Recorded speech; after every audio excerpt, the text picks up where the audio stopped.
We're good. Thanks, Nargis. Hi, everyone. So we're gonna, David, do you wanna, I'll hand it over to you in a second. I just wanna say welcome to everyone. We're so excited to have you guys here for the BFA Conversations. And this is group 1. I just wanna, we're both really excited all of us are really excited to have Gregory Rick here as a respondent. And David, I'll pass it on to you and you can introduce Gregory. Yeah. Hey, you guys. So welcome to our BFA Senior Presentations. Like Linda said, it is group 1. So we have another one next week. And we have Gregory Rick, our own, as the respondent.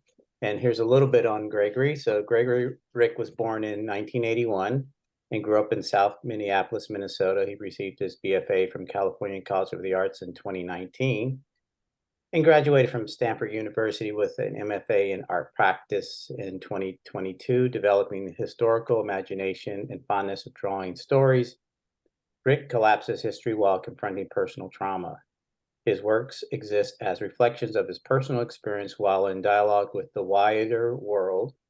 Rick has received the Combat Infantry Badge, the Yamaguchi Printmaking Award, the Nathan Oliver Fellowship, the Jack Kay and Gertrude Murphy Award, and has exhibited in museums such as museums and galleries throughout the United States. And recently, he was a recipient of the prestigious Sika Award at SF MoMA with an exhibition there. Yeah, so we are very excited to have Gregory Rick. Thanks, Gregory, for coming aboard for this. So we have 3 amazing undergrads. So Tony Bernardo, Demi Gao, Emily Fernandes, and I'm not sure who's going to go first. Is it going to be in that order? I assume that's probably a great way to start. Yeah, I think so. Okay. Great. It's on you, Tony. All right, I'll take it away.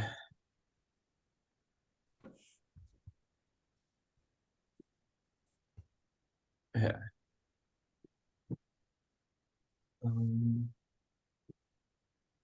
Cool. Can we see that? Yes. Awesome. Yeah. All right. My name is Tony Bernardo. I am a BFA in painting and drawing and illustration major. I'm based in SF by way of Miami, Florida. My multimedia practice is influenced by nature, surrealism, and my own existential apprehension about what lies ahead. In my work, I often like to combine traditional and digital processes to create highly rendered and saturated works that are imbued with enigmatic elements, human anatomy, and some kind of animated or interactive components. Optical elements such as checker prints and swirls exist in opposition to the more rendered forms, much like the bright colors contrast to the morbid tension embedded within the work. In some of my pieces, I like to express my own insecurities and fears about myself or the future dampened under a layer of irony or superficiality.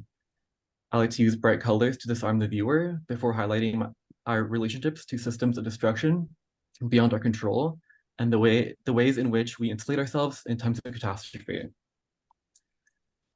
Just to start off, I want to show some pieces from my illustration background. My first 3 years at CCA were spent in that program.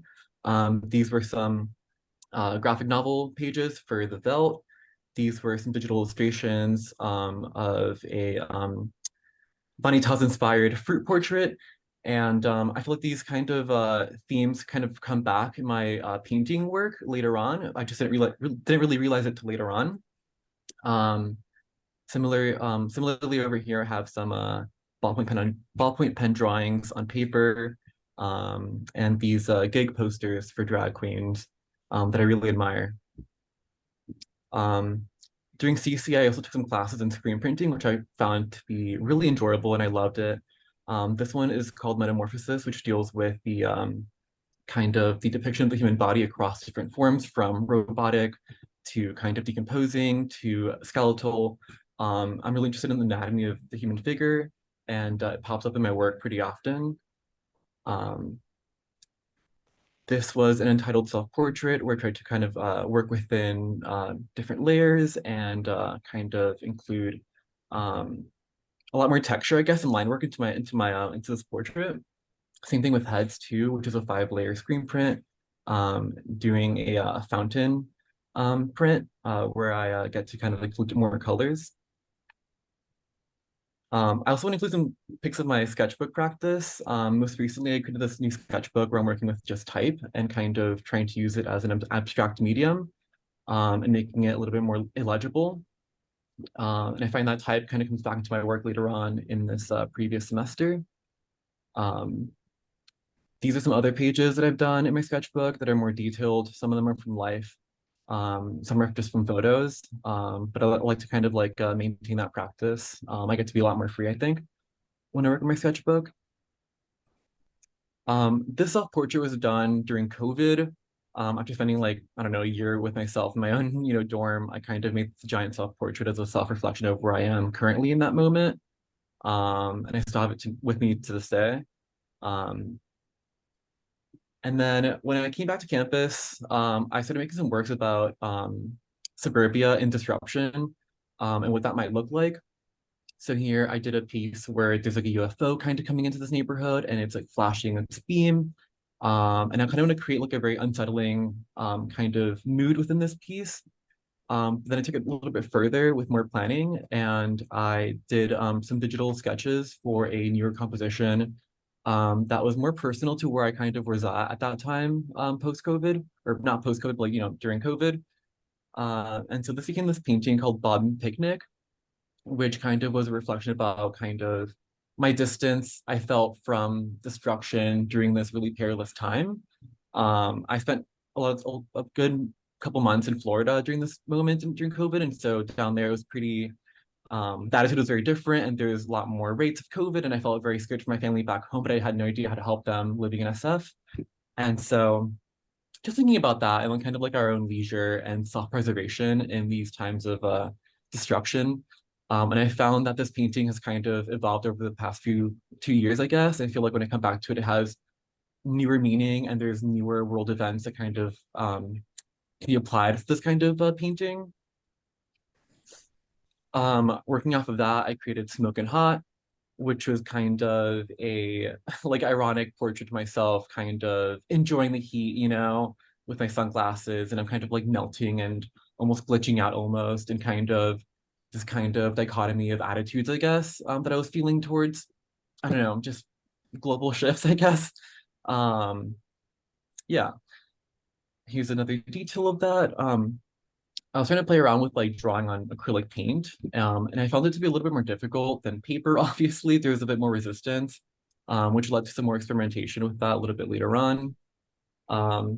In Carla's class, I was pushed to kind of work beyond my old method of working, I guess, and I made this installation using only text essentially.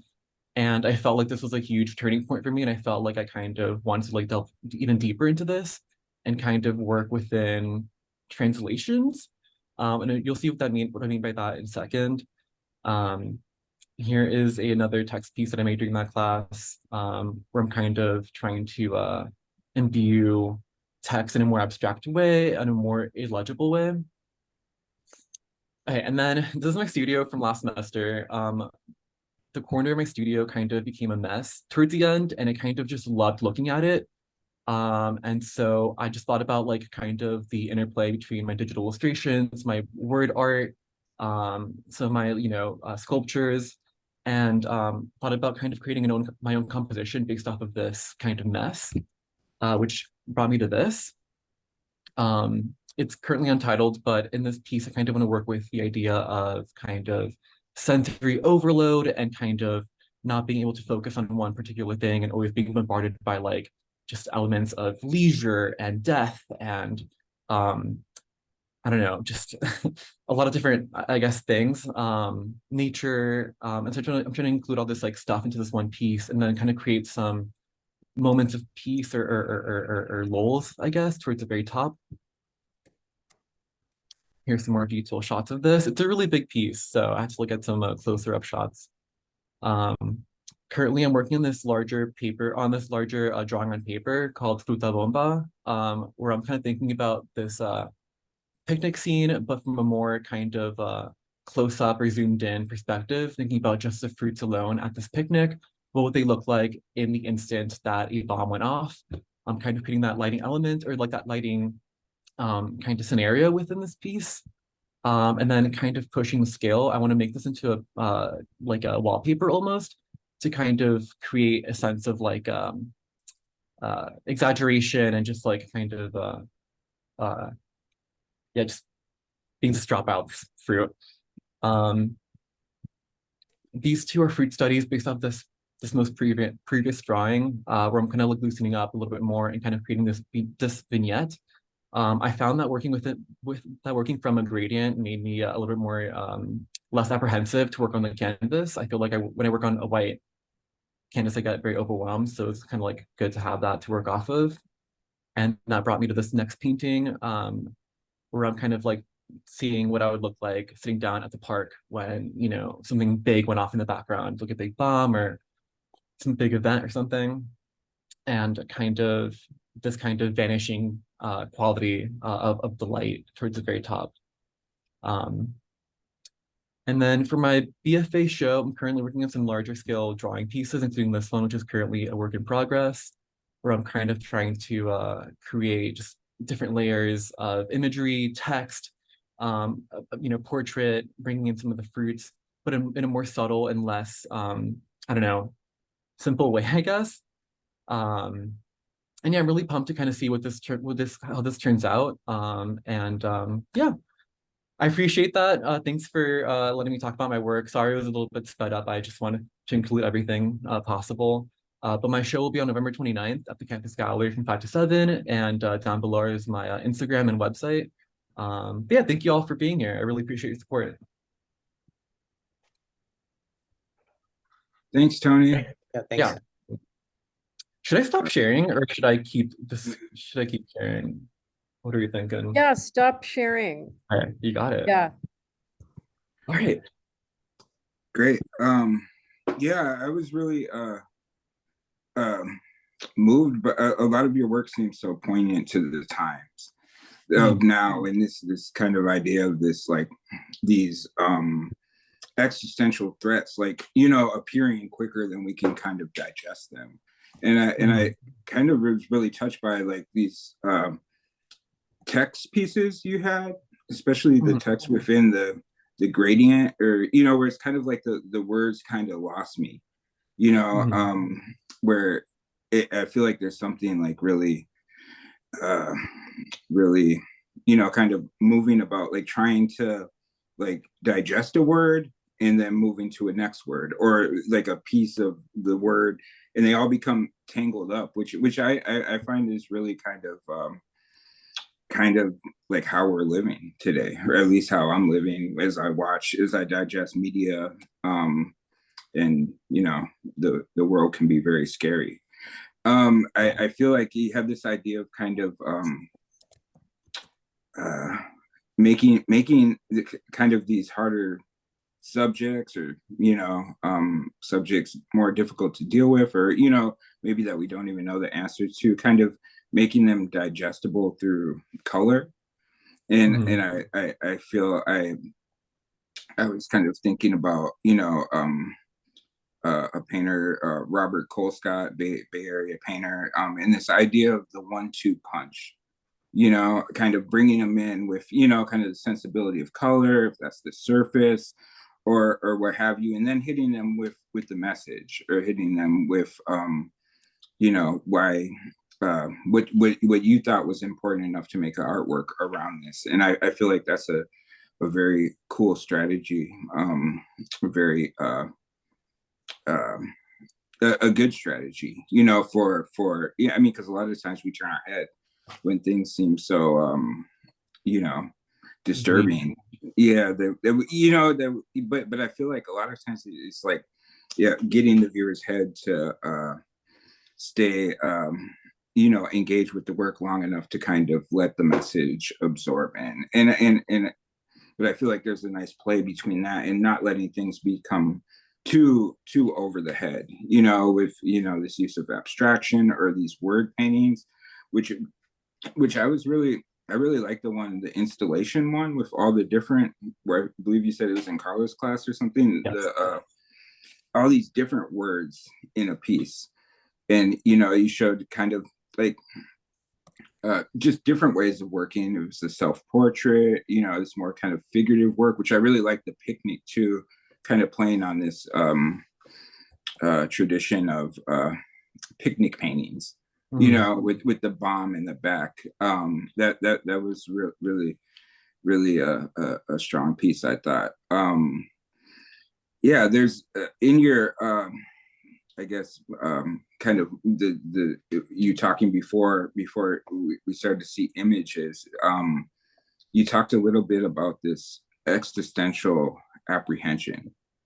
Could you go a little bit deeper into that for me? I'm just Yeah, I mean, I'm a very optimistic person personally. I feel very bright about my future, and I try to like think about the world in a very positive way, but sometimes, just everything kind of like combats that in some ways, whether it's the news or just personal life, and kind of walking back expectations about the future and maybe kind of seeing how you can make the best out of this current or future set scenarios, I guess, or how you can self-preserve yourself in a time that doesn't seem as stable as you thought it would have been, when you were like a kid or something. And I feel like I'm unable to like focus or fix it on one thing for too long. I feel like I'm always being like bombarded by either, visual media or, current events, and it's impossible to fully process everything. And I feel like I want to create that sense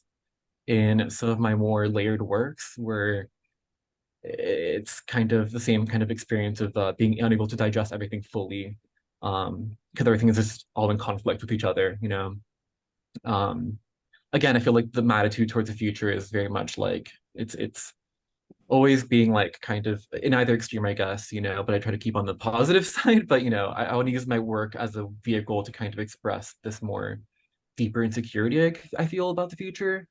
yeah. And I feel like by working on these pieces that are very labor intensive and time intensive, I feel like I get to kind of meditate on that kind of feeling for a little bit longer and kind of sit with it, for better or for worse, So I'm thankful for my practice in that regard, I guess. Yeah. Which pieces do you think are the most successful in kind of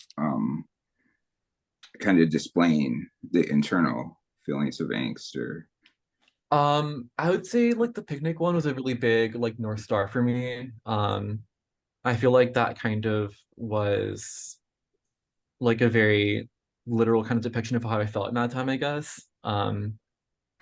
But also while being kind of kind to myself in the same regard. I mean, it was a very difficult time for everyone. Same thing I think for like the fruit paint or the fruit drawings. I feel like sometimes I don't know, I'm a very observative person, I guess. And I'll tend to like fix it on like one thing and then like just kind of like think about that for a long time, and having that like the lighting that I used on that kind of helped kind of create this mood that I felt about like a potential alternate, future where it's blown up, in that instant, but thankfully I'm on this other path where it's a little bit more chill. But yeah. yeah, have you ever heard of the Harry Who artist? I have not heard of that artist, no. Oh, or like Jim Nutt, Ed Panche, and kind of using like these very saturated colors, very almost explosive colors to kind of to talk about like problems of the day, or things that these kind of existential problems. I think it might be worth checking them out, just because I seen maybe some similarities in the color that you're using, is a or even like the whole West Coast like funk artists, that's kind of around the Bay Area, kind of these bright colors, but thinking about this uh you know sorrow, or this kind of like dread. I also really thought there was that maybe the printmaking is a medium seemed to be like in this kind of democratic place where we can make prints cheaper, we can produce multiple things. That seemed like like an exciting, direction. And I kind of liked, kind of some of the different, or it just kind of like your style of working, like bumping up against printmaking, or, Yeah. kind of, because you kind of give away something, in printmaking, like, you give away some of your control, I think, Yeah. as you create these films and you don't really know what it's going to be until you put that key in and see, the final piece. I mean, I thought those pieces spoke to me as well. I also work like Um, in layers too, whether it's like within the drawings or in like, Procreate layers. And I feel like that kind of came naturally to me when I moved to screen printing. It felt like a very natural transition. And I hope to mm, get back into it 'cause it's a really awesome medium. Um, yeah. yeah.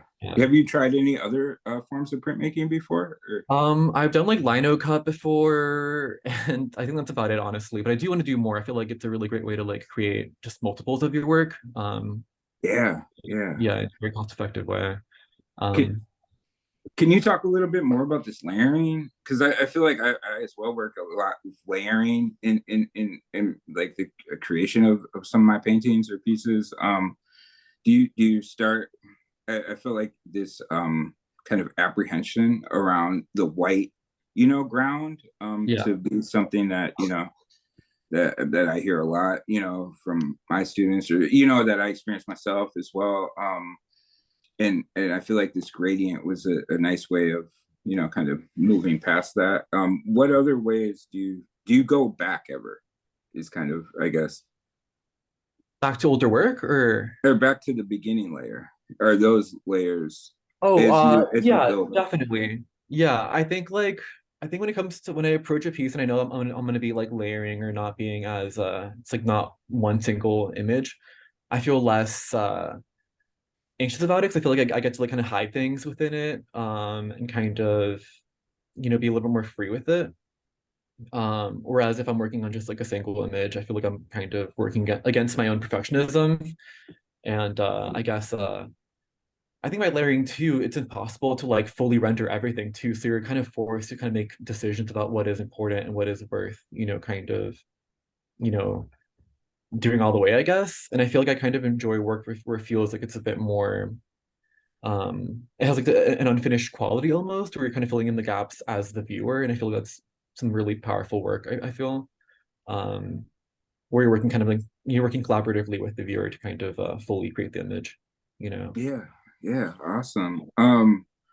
Where are you going now after CCA? Yeah, I mean, I moved out to SF for CCA, and I really, really love the Bay Area. I just moved to a new place that's like just fabulous, and I really want to be in the Bay Area for at least the next year or so. Definitely going to be looking for, for jobs, applying for shows. I definitely want to make use of the CCA like credits that we get to audit classes for and use that to maybe access a screen print studio some more. Um, but yeah, I just want to like make more art, honestly.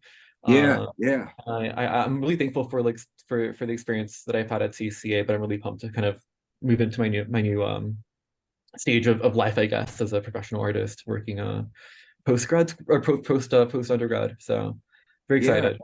yeah. And then hopefully I'm grad school in super like 4 or 5 excited years. too. Yeah. David, I, we have to, oh, sorry to interrupt. We have to wrap it up in a second. Yeah. So just, yeah. Oh, last thing I was gonna say, Yeah. I just something that helped me a lot at CCA is I really liked printmaking, and kind of like the idea around printmaking and kind of the craft around printmaking. And I took a intro to print, and you kind Mm, of got to do a print in each one of the kind of print making practices that they offer. yeah. So maybe you do your etching, your aquatints, your dry points, your monotypes, your lithographs. I mean, that might be something when thinking about auditing a course where you can get a Yeah. lot of bang for your buck. Just yeah. Totally. I'll keep Thank it you in so mind. much. Yeah, appreciate it. That's really a great idea. Thank you, Thanks, Tony. Tony. That was great. Yeah, and Thank you. I also just want to say, I always say this to you, but your studio, the way you put things, the way you have your studio as an installation in itself, and there's so much source material in that. But anyway, congratulations. Yeah. Yeah. Thank you. So we have Demi Gao is next.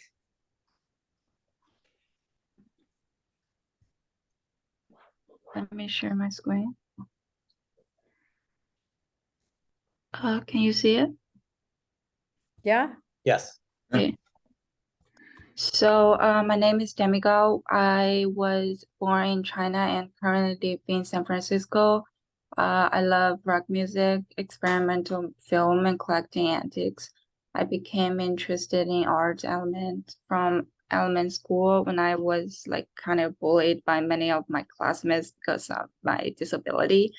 And painting like sorry.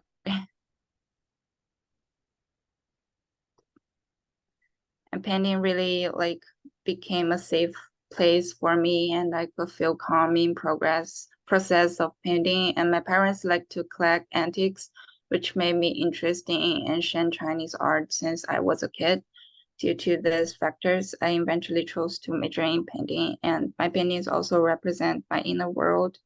And the left image is a picture of my home, my house, and the right one is a one painting I did when I was in second year.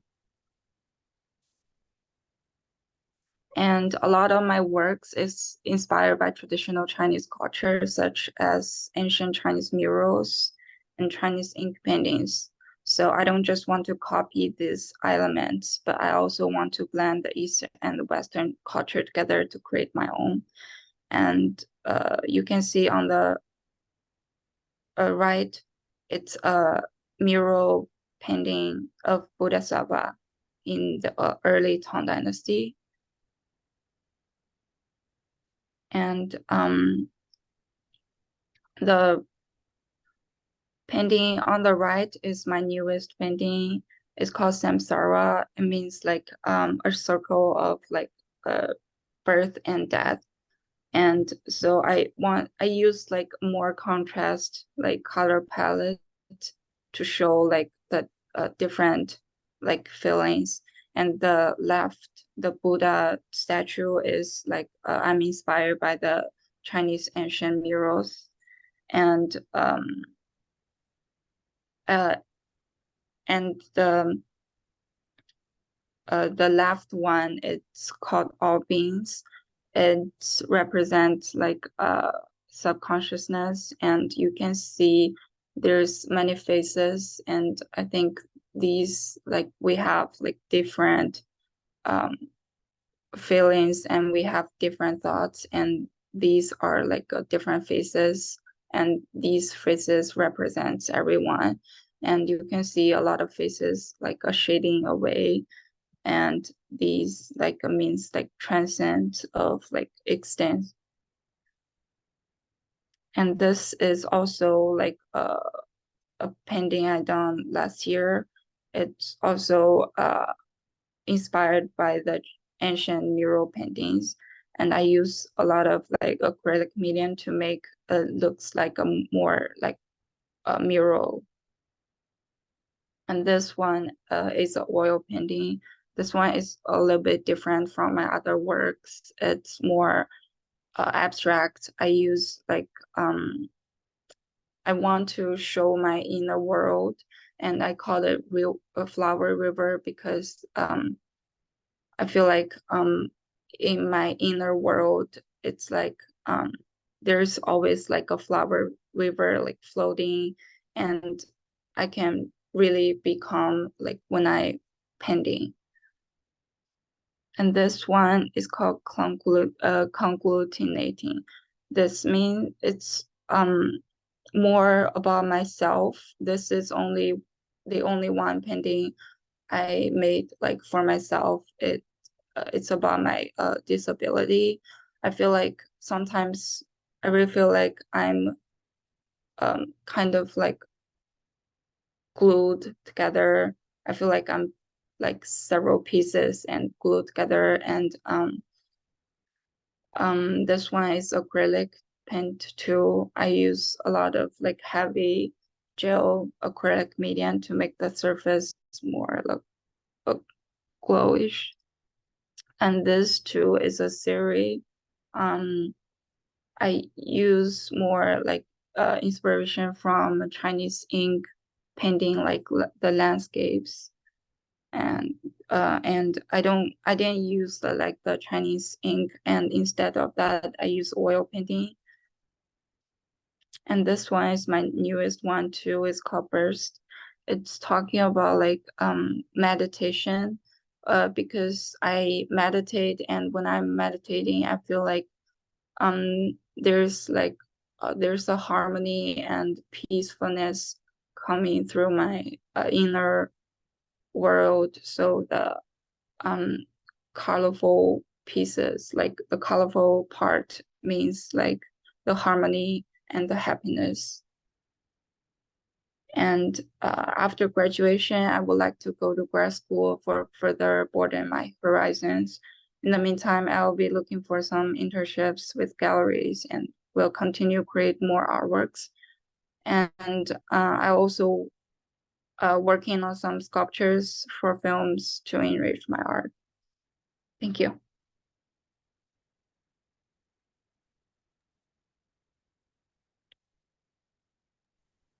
Thank you.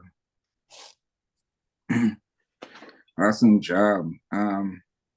Yeah, I really, I find myself really wishing I could see these paintings in person, because I feel like there's such a treatment of the surface, you know, with this thick and thin, you know, matte and gloss, and there's all these kind of, it's almost like they're rhyming, you know, the surface is in integration with some of the content as well. I find, yeah, painting as a safe place for oneself is something that really like moves me, and I feel like that's like one of the biggest things that kept me engaged with art for so long. It's just, you know, the ability to have a place where I'm the creator and destroyer, and, you know, where I can kind of like create these things or reflect on moments in my life, or just, you know, the everyday in a way that, you know, is generative for myself to, you know, move forward. And I see like, I feel like this idea of abstraction, like in the Flower River piece, you said was one of your more abstract pieces. I see like all these pieces have an element of abstraction in them. If that's, you know, breaking up the image, you know, by having the ground and image, you know, kind of interchanging as I look at them. I was also really I was really moved by this painting, conglutinating. This painting is mainly just like this bright white surface that you treated, you said, with matte medium to give it like an extra, maybe glare or something. I feel like there's just so much thought put into the surface, and I find it like there's like this also this like, you know, kind of letting us see, almost like, you know, there's windows within the painting. There's the whole painting, but there's windows in the painting, you know, that you know, I like keep thinking about like this collecting of antiques, and, you know, what that means to like to us as painters, like what we collect. This is why I love going to people's studios, is just to see, you know, like all the artifacts of the studio, and kind of, you know, think about these. Where do you think like collecting, like what role does that play in your practice? Is it mainly through like references, you know, to things you're painting, or could you It's more first it's a reference, and then it's like because because my mom and dad, like when they are collecting antiques, they like actually taught me a lot of like history and the cultural and things. So that's one of the reason why I'm really showing the like Chinese culture in my paintings. And the other one, I really like collecting antiques because I want to it's like and I want to like put these like antiques into my artworks, and I'm doing an sculpture like about uh, like collaborating the antiques. Like I use like porcelain's pieces from Qing Dynasty and to put into my sculptures, so make it more like a combination. Mm. Like the collaborative essence of like the antiques with a painting practice. Yeah, I find that's like fascinating in a way that, you know, like you're bringing in these objects that are like antiques that have a certain reverence, but to me it's almost like you're creating objects too that have a certain reverence, because with all the treatment of the surface and, you know, kind of really you know, taking it like really making these deliberate decisions, it just seems like you're creating these objects of reverence as well in your artwork, which also referencing the collecting of antiques. I find it like super interesting. uh so what's up with the rock music? Oh, I was waiting for like a Kiss painting or something. The where's the rock music at in the painting? I don't know. I really like rock music because I started to like listen to Radiohead when I was a kid, and I don't feel I really put rock music into my paintings. I don't know why, but I just like them. I listen to rock music when I like painting and doing the sculptures. I just feel like it's really influenced me. Um, it's one of a reason why I came to like America. Yeah, want to like study abroad, feel the culture, like the different culture. So yeah, that's a big thing in my life. Yeah, that's awesome. I see rock music in the paintings it as well. I feel like I see rock music in maybe some of the color choices and like this dramatic lighting. You know, it's almost like there was one with a bunch of faces. It's almost like a spotlight on each face. It seems like it's like you're the, you know, you're putting on this concert for us within this painting, which, you know, I feel like the paintings uh make sound too. When I hear them sometimes, not like synesthesia or something, but like where you know, I can hear certain aspects of the painting, and I think that has to do with the rhythm or like a certain visual rhythm that starts to echo in my head, which I feel like is evident in the in the paintings. So how long have you been painting for? Actually, I started like actually learn painting when I go into college. Like the before college, I only studied painting when I was in elementary school. Oh, word. Have you always painted since elementary to the university? Yeah, because I actually learned from a teacher when I was in high school and also college in China, like doing the Chinese ink paintings. Yeah. Oh, cool. Did you used to do the ink paintings? Yeah. Uh, very cool. And then you moved to more oil painting. Yeah. I because I really like the texture of oil and the heaviness. And one of my like my goal is to combine Chinese and Western culture. So I want to use like oil painting to show the like more like a traditional Chinese ink painting. So yeah. Yeah, what do you think was your most successful painting in that stated goal to combine Eastern and Western culture, Chinese and American culture?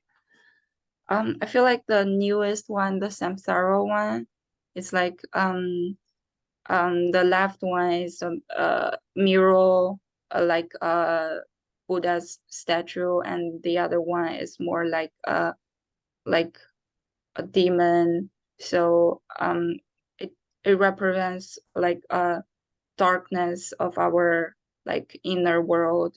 So I just want to show like the circle of birth and death. Yeah. Mm-hmm. Yeah, I like that painting too. The with the blue figure at the bottom is the demon figure. I feel Yeah. like yeah, that figure was it seemed like it had a certain personality, I think, with this like kind of the mouth, the jagged mouth or whatnot. Yeah. And you said after now graduating, congratulations by the way. You're moving on to internships for a Uh, while before grad school? I thinking like looking for internship, but I thinking to going to grad school next year, next fall. So I'm applying grad school now. Oh, cool. You're applying right now? Yeah. Great. I would suggest for grad school, just while you're applying, like especially in like the statements of purpose or whatnot, just keep it original to you, because nobody can speak your truth, and as long as you stand out from other people, maybe because of your own originality, of your life and your work and the themes behind your work. I feel like that, like makes your application maybe stick in people's minds more. But that's the advice I always, to keep it true to yourself. Would you like to ask me any questions? Well, anything No, painting, ink. I do you ever work with ink and paint on the same piece? actually no. No, I maybe that might be something to like underpainting in ink, Mhm. and then kind of building up the forms to these more, kind of thicker, layers. I feel like there's something really nice between like the thick and the thin, and maybe Mhm. some of your diluted oil like Mhm. paintings. We keep on thinking about this flower river painting, because it almost a certain like parts of it look like a watercolor, and then there's certain like moments where it's like, no, that it couldn't possibly be watercolor. And I find like the combination kind of, you have the parameters of of what oil paint can do. You can't like paint acrylic over it, or use water media over it, but you can under. And I feel like just stretching these parameters to make it as thin as possible and as thick as possible, I always find that very like exciting to like see that in the same painting. I've seen that in some of your paintings. So yeah. On that note, I'm going to interrupt you. Those are really great comments, Gregory. And thank you, Demi. Thank We're going to you. thank you. Yeah, congratulations. Great job. Yeah, Thank great you. job. And for our last presenter, we have Emily Fernandez. Hey, Emily. Hey, Emily. okay, let me share my screen with you all. Um,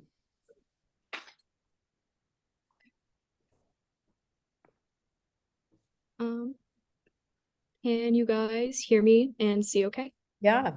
Okay, perfect. Well, hi, I'm Emily Fernandez. I'm a painting and drawing major, but I also am a bit of a sculptor. So yeah, I'm currently based in Alameda in the East Bay, but I'm from Humboldt County in Northern California. And I grew up with my mom and my sister. You can see over there. And I do think that where I grew up had a huge influence on who I am as a person. Humboldt County is nestled right between the coast and the old growth redwood forest. It's a very green and environmentally conscious community. So those are values that I hold very dear, and it's a very sacred place to me. But it's also a large artist community. Specifically the murals, the street art, and our kinetic sculpture race had a huge impact on me as an artist, but also just were really important to me growing up. And I was also part of the Arcata Arts Institute when I was in high school. It's a art program that was founded by Anne Brown Wolf Clawford. and she served as director of the California Arts Council for a few years. And that program actually is part of the blueprint for creative schools. And I believe that she wanted to get it pushed to be in a bunch of school districts all over California. So she's a huge inspiration to me, and being part of that program was an honor, and also influenced, I think, my trajectory as an artist and coming to CCA, as I heard about CCA through that program. And then I also have always loved film, and recently I have been really interested in film analysis and tropes, which is something that I've been exploring in my latest work. So it's something you see. And Diego Rivera is one of my mom's favorite artists. So a lot of his prints and work is something that I've hung in my home for as long as I can remember. And I was also privileged enough when I was younger to see his mural, The History of Mexico, in person. And this has significant impact on me because it was my first real world experience where I realized that art is a universal language and can say something beyond words. So I love his work, always will. And then Dwayne Flatimo is a local artist from where I'm from. And I say so much about him, but so many of the murals in my hometown were made by him, and I did not know that until recently. He also designed these beer labels for one of our local breweries, Lost Coast Brewery, which I think are pretty like iconic in our like community. And he also has made a bunch of sculptures for the Connect sculpture race, and this is one of them. I've seen, I think, like 3 in person, and I did see this one in person, and it was amazing. The neck moves, it breathes fire, and the Connect sculpture race is basically, I forget how many miles it is, but anybody can participate.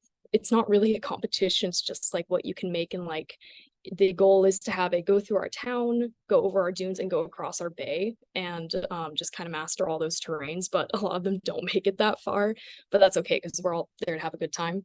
But yeah, this piece is now in the Smithsonian, so he's very inspirational to me. It's coming from a small town to see someone where I'm from, you know, be successful and also love his work at the same time. So yeah, and then Jacob Samuel Beck. This is a artist that I've looked at for a series of work that I did with oil painting. He's a German old masters painter, and he's well known for his bird and animal oil paintings. It's just like I love Renaissance oil paintings, and I love this style, and I hope that one day I can master it. But yeah, they're just really beautiful. And then this is a museum in Florence, Italy, and I'm really fascinated by this museum. It is filled with anatomically correct wax sculptures, and they are so masterfully made that they have survived hundreds of years in a like no AC museum, and they're so correct that they've been 3D scanned. Models of them are used to teach like current medical students at Stanford, I believe. But they're also just like amazing works of art, and I just like find that intersection between art and science just like really cool and something I want to explore. But yeah, and then this piece, Girls Night, is a piece that's progressed over a few semesters. It started out in a screen printing class I took, and then I turned into a watercolor painting and a movie poster. I was really interested in the American Atom Retro and Space Age art movement that was, you know, in the United States between the 50s and 60s. And at the time when I was looking for like thumbnails and reference images, I was really disappointed to see that like all the images were very male dominated when imagining the future of like people in space. And so I found an image of aliens and like an astronaut playing poker and I recreated it. And I just wanted to make a work in the style that I could see myself and my friends in, that was maybe a bit more inclusive on the fun and the imagination of, you know, space age in the future. And then Critters is kind of a reflection of like, I'm interested in street art. I really like stencils and spray paint. So this was just a really fun piece to make. But basically I just made watercolor like critters, and then I put them through Photoshop, made them into digital stencils, and I laser cut them. So I learned a lot when I was doing this. And I just chose to make little critters that I would find, and like food that I would find in like our compost bin growing up, because I had chickens and ducks and a little yard with compost bin, and it was just really fun to make. And then animals. In this painting, I was exploring my maternal family tree, and I utilized animals and a lot of symbolism in this piece, which is something that I kind of do a lot. I think that my love for animals might come from where I grew up a bit, but yeah, I was just thinking about the generational maternity and nurture, as well as like my personal disconnection with this maternal structure. And then Mercy was also following, I was looking at a lot of the same themes as animals. And this was a piece specifically where I was looking at Jacob Samuel Beck's, and I was looking at Renaissance paintings, and specifically religious Renaissance paintings. I was really interested in the composition of them. And then this is a series I did of these, well, this is a thumbnail sketch for a series that I did of these mini demon sculptures. And I was looking at the Dictionnaire Infernal, I believe is what it's called, but it's this book of medieval demon drawings, and it's just like a dictionary of them. So this was kind of a study on that. The one on the left is the Demon of Cooking Oil, I believe, and I kind of did just a study of that one, and then the one on the right was just from my mind, so it was a good like practice and study. Hey, Emily, excuse me, sorry to interrupt. Yeah. Just so you know, you have to wrap it up in a couple minutes, so because Okay. you're already going over. So yeah, Okay. so you know. I will go quickly. Okay, thank you. But yeah, these demons, I was just kind of exploring self-destruction and vessels and embodiment. So this is Demon of Sleep, Punishment, and Contentment. And then Flesh was kind of the beginning of my use of paper mache in my work, and I also kind of the themes of the body that I'm about to get into for my thesis work. So this is some of the original concept and sketches for my thesis. I was really interested in sci-fi horror and specifically film props. I was looking at John Carpenter's The Thing and David Cronenberg's The Fly for like references, both visually but also conceptually. I think horror movies are really smart, and I was just really interested in existential dread within the sci-fi horror genre. And also I wanted to include kinetic elements. So the larger one, or the one up above, is supposed to have like a breathing sac, and the one down below is supposed to have a heartbeat. And then these are some of the in progress. They're just paper mache, spray foam, and that's pretty much it. Chicken wire. But their names are Stephanie and Lisa, they were named in one of my classes by Professor James. So shout out. I love those names. They fit them so well. And some detail shots. But basically I'm kind of focusing on like body horror and social, like taking inspiration from social thrillers, which is a term by Jordan Peele. And in these pieces, I'm kind of looking at mental health and existential dread, and kind of using whimsy and humor a little bit. But I'm also exploring different techniques. I've been making stuff with silicone, and it's been really fun, very experimental. And with these pieces, I'm kind of asking, I'm thinking about what it means to be alive. Is being alive just like a heartbeat? Is it a heartbeat? Is it just like breathing?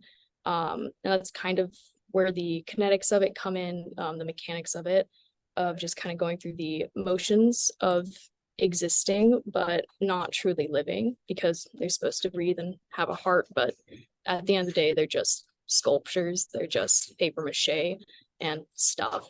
And the names also have a bit of importance, but I don't know how we're doing on time. Yeah, well, we're over, so it's Okay, probably good for you to wrap it up. Okay. And then yeah, after I graduate, I'm hoping to make a stop motion. These are just thumbnail sketches for that. And so this kind of represent me and my family. The one on the left is my sister, the one on the right is my mom, and the one in the middle is me. So that's something I'm really excited about. And yeah, that's it. Thank you. Thank you, Right, Emily. Thank you. Thank you. Excellent. And would you like me to keep sharing my screen, or No, you can, Oh. yeah, you can go out of share. And yeah, okay.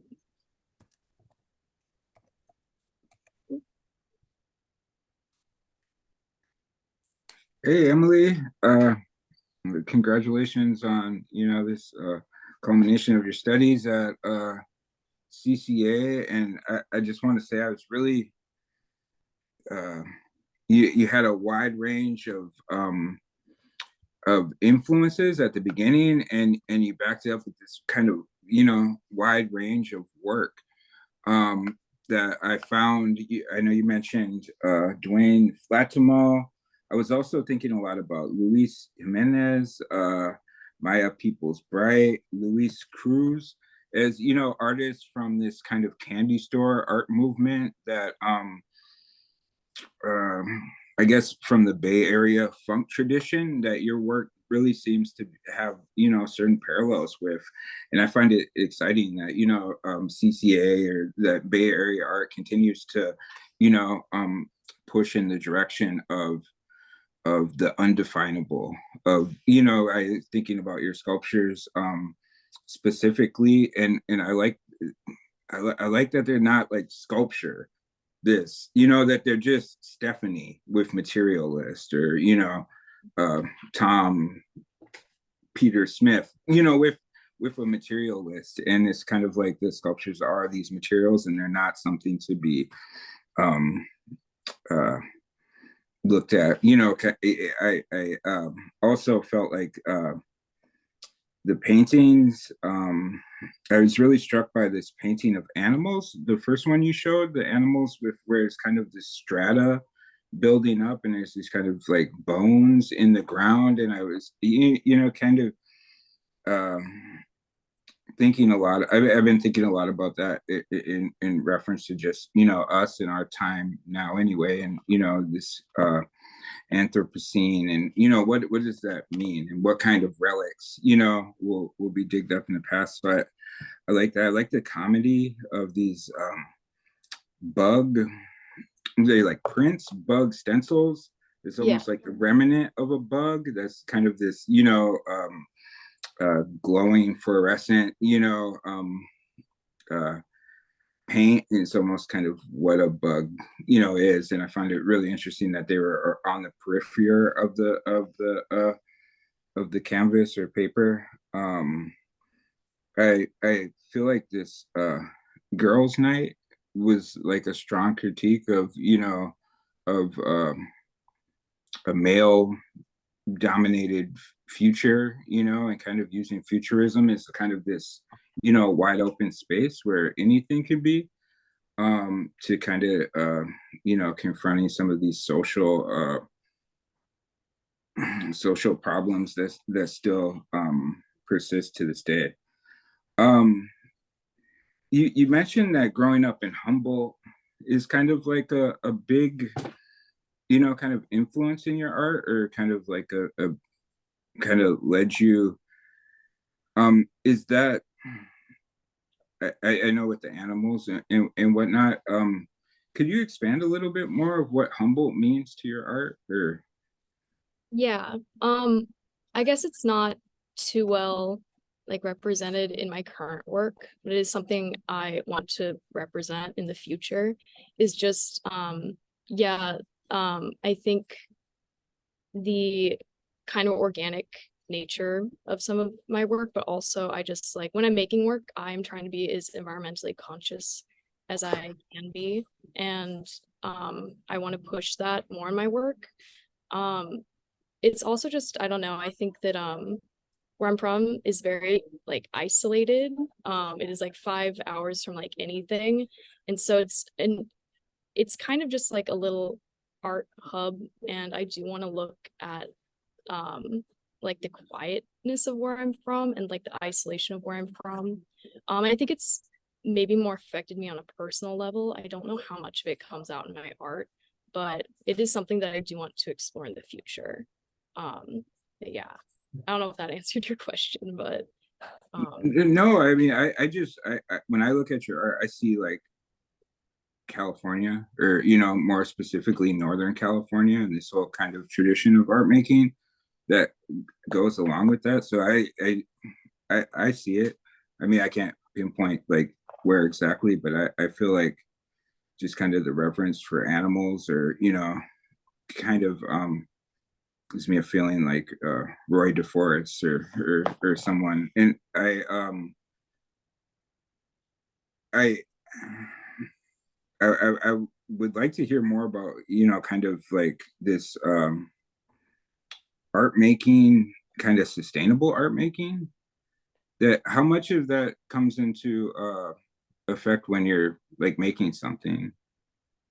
um it's pretty important to me, but I don't think currently a lot of my art, like the spray foam in my sculptures and also like just oil painting in general, it's like it's not great. You do have to be, responsible on how, you dispose of the waste of that. And same with spray paint. It's hard because I do love these materials, but also I'm trying to find a balance because I do want to be like responsible, and I don't want my artwork to leave a negative impact on the natural environment. Um, so it's something that I'm kind of like battling with because I do love these materials, but I'm trying to find ways to be more sustainable in my artwork. I don't think I'm there currently. If I have the option, I will, opt out of like the more toxic material in my work. Yeah, I feel like that's an interesting conversation that comes up more and more. It's just the sustainability of the artwork we create. If I'm trying to make work about this existential threat to the environment, and I'm just pouring all my oil paints down the sink, after every session. Yeah, I don't know. I feel like there's a conflict there, but I feel like as humans, we're inherently conflicted in a lot of ways as well. And yeah. Uh, so what role does that's rad, awesome, by the way, that you grew up with these Diego Rivera prints in the home, and how I guess how has that influenced your art? Um, I think that like his murals and his like activism, he was just like an artist that I look at when I think of like what art can do for the world. Because I like in high school, I was very interested in becoming like an activist and artist, like using art for activism. And I mean, he's like done some amazing murals. I love like um just that he can reach so many people and like uh you know represent chunks of history with just like one large painting. um but yeah, I guess like I look at him to see like what art can do for the world. um but yeah, I he's just someone I grew up with and always saw his work, so Yeah, I similarly think about Orozco is what can be the power of art, you know. And I think it's like, it seems like it's marginal in this, you know, kind of battle that's happening, or you know, that's always happened. But I remember laying on a pew and looking up at Man on Fire in Guadalajara, and and crying. And I always remember that is, you know, kind of this first moment that I had like this special relationship with art that I couldn't really digest at once because it's a huge mural, but just like this, like one focus like brought me to tears. And I always remember that when I think about, you know, art being, you know, not as potent, you know, in like this space age tech society that we live in, is, you know, the visual arts and not being as potent. But I always think about that, like crying, and I think about how many things, how many movements do I remember that that somebody drew the symbol, you know, of that movement, and you know, that's how I remember the movement through that symbol. And I feel like there's still such a place, you know, for artists like standing up against something, or artists, you know, using their art practice as a tool of empowerment, as a tool, is a radical tool, I think, in even today. Is there any questions you'd like to ask me? Or can I ask you one more? So what are you gonna do? What are you thinking as far as the future for like grad school, or to maybe something else? Or Yeah, I think I do want to go to grad school, but I think I want to take some time to kind of find myself as a person, find my footing as an artist. I'm really excited. I'm going to be taking a few months to go live at home with my family. And I kind of want to be a part of that artist community. I want to make something for our kinetic sculpture race because it's come up so much. And I'm hoping to, like, you know, work on my technique. I want to always stay learning. And I'm going to come back and audit some more classes at CCA and hopefully find a place for myself in the Bay for a few years, and work with the artist here and be involved in the art community here. And I'm really so interested in residencies. And I don't know when that's going to happen, but I'm hoping it's sooner than later. And same with galleries, something I'm going to look into. But I have like a whole list of plans, and I'm just really excited to like make art, you know, and explore like what I want to do with my art. So yeah, that's sweet. I feel like you're you have a lot of things lined up, passion. I might just throw out a mural is a means, you know, of having like this wide audience. And I remember in the beginning you pointed out this Flatimo mural from your hometown, and yeah, I just feel like murals are such powerful, you know, pieces of our community that, you know, maybe, you know, do a mural if you yeah, no, that would be amazing. Thank you, Emily, and thank you so much to Gregory, Rick, and everyone who showed up here today. It was really great to see your presentations, Tony and Demi and Emily. Thanks, you guys. Great job, you guys. Really great job, and thank you again to Gregory. So we'll see everyone. Hopefully, we'll see you guys next week at the same time for the next for the 4 other students who are going to go. Yeah. So have a great Fantastic weekend, you rest of the guys. day. Yeah. So much. Bye. Thank you. have a good weekend. Thank you. Yeah, Bye. yeah. Thank you. Thank you. Bye.